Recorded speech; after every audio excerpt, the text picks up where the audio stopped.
What's good, YouTube? It's Coffee back with some news, y'all. Stay tuned. We're going to have some NFL content coming a little later. But let's jump right into it, y'all. Billy Otto, you remember this guy from Treyway, the whole 6ix9ine saga. You know, he was 6ix9ine's right-hand man when 6ix9ine was really first coming to prominence. Back when 6ix9ine first went on tour and went, all that, what was it, Minnesota, all that drama on stage and outside the venue. And then when he first went out to LA and was trolling the whole West Coast to the fullest, like Billy Otto was his right-hand man right by his side, And we know since then that Billy Otto's went back to jail, was going at it with Bosco. Like, you know what I mean? He'll pop up in the news headlines every now and then, but it's just wild that a lot of these dudes from Treyway, a lot of them is in prison, and then a lot of the other ones that were rocking with them, they're still trying to really get to the bag or find their way or find a lane. You know what I mean? Like, I'm not trying to call this dude broke. I don't know what he does in his life. I'm just saying he never got to a fraction of what 6ix9ine got to, So I don't know. I kind of feel for these dudes, but at the end of the day, they made the decision to fuck with 6ix9ine. I don't know. Y'all can comment about that, but it seems now Billy Otto's trying to call out WACK100. He wants to box him. He's trying to get some challenge going in the comments. Whoever's got the funniest WACK100 caption gets a $50 cash app or something like that to get it trending. But someone who comments down here in the chat hits it just right. Like, they're like, Otto, why you wasting your time? WACK100's not gonna fight you.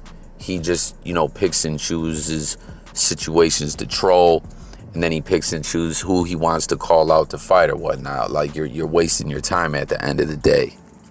You feel me? That's all we know what WACK100's gonna do. It's all about trolling, creating situations, creating business moves or whatever. And I don't know, I got a feeling this whole 6ix9ine partnership WACK100 got going is really gonna bite him in the ass at some point. I mean, we know it's not like WACK100 has to be too concerned with the streets or the hood or the street politics or anything like that, because despite what he tries to convince the world, that he's running the streets, he's making business moves and stuff like that. But at some point, he may be on the scene, or it can come back around to bite him. I don't know. Y'all let me know what you guys think. But regardless, this WACK 6ix9ine partnership continues. And what do y'all think, man? Billy Otto, like, he ain't gonna fight. WACK ain't gonna fight Billy Otto, you feel me? And I'm still confused as to what happened with WACK100's IG. I don't know, y'all, but comment with your thoughts on that one. Check this shit out, though, y'all. I don't know if you guys seen this. We know Future has all kinds of baby mama drama, child support stuff. Like, Future's one of those dudes, that the word is, when he's telling people how many kids he has, right? It's like he's bidding a spades hand. Like, he'll be like, yo, I got 7 in a possible. I got 7 in 2 possibles. You know what I mean?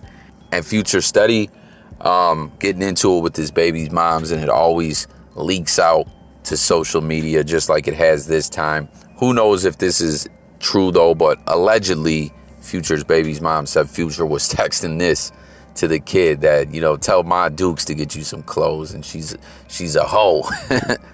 I mean, at the end of the day, we got no idea to really know if this Future really sent this, but based on some of the other stuff I've seen Future post and say, man, I don't know, it ain't far stretch to think it is. He did put that to his child. Now check it out, y'all. We already know the verses was dope. Hands down, that was the best verses in my opinion. Comment if y'all agree. And we already know the Locks destroyed Dipset, embarrassed them at the end of the day. And another dope MC in my opinion, Lloyd Banks, commented on the situation. And it's interesting what he said. He wasn't really saying much to who won or not, which we already know. We all know it was the Locks. It wasn't even close. It wasn't, you know what I mean? It was a blowout. if this was a football game, it was over at halftime. You feel me? But Banks just said this, was dope for hip hop, and it really was at the end of the day. Like, for future verses and stuff like that, and future events in hip hop, I hope they can replicate that event, because that shit was just dope, man. And last up, I covered it the other day how Lil Durk went out there and definitely took an L, in my opinion, with that pitch at the Cubs game. That shit was sorry as hell. I just don't even know, like, how does this always happen? I pointed out on that video, and I'm sure everyone else is aware, Durk is not the first person to go out there and throw a horrible first pitch. Like, how do you know you're going to do that and you don't, prepare or, I don't know, get something that can just, some kind of lob pitch that'll go halfway down the plate, at least perfect that or something. But peep how all the fans been doing them. Someone said he can slide for first base, but he can't slide for Vaughn. It blows my mind how many people can't throw a ball. What did y'all do as kids? Yeah, it's safe to say Lil Durk wasn't playing no catch, baseball, sports. I don't know, you know what I mean? Definitely not athletic at all. Just a bit outside, a gif. Oh, someone says 50 Cent has entered the chat. Man, I didn't see 50 comment on the situation, but you know what? Fifth actually, he went out there and embarrassed himself. It was either at a Mets or a Yankees game some years back, so maybe that's why Fifth laid off this one, you know what I mean? And someone says this is why rappers stick to music and athletes to sports. But yo, there is a lot of, don't get it twisted, there are a lot of rappers who were athletes in college, or just were athletes in general. I remember Nelly back in the day killed it at that Rock and Jock baseball game. We know 2 Chainz played some college ball. The list goes on and on. Comment any rappers that you know what I mean, that were some athletes or whatever. But that's all I got on this one, y'all. This has been J Coffee Talk. Stay tuned. Like I said, we're really going to start getting to that NFL content very, very soon. I'm about to hear y'all. Sub to the channel. Jump in the comments. Let's talk. Peace.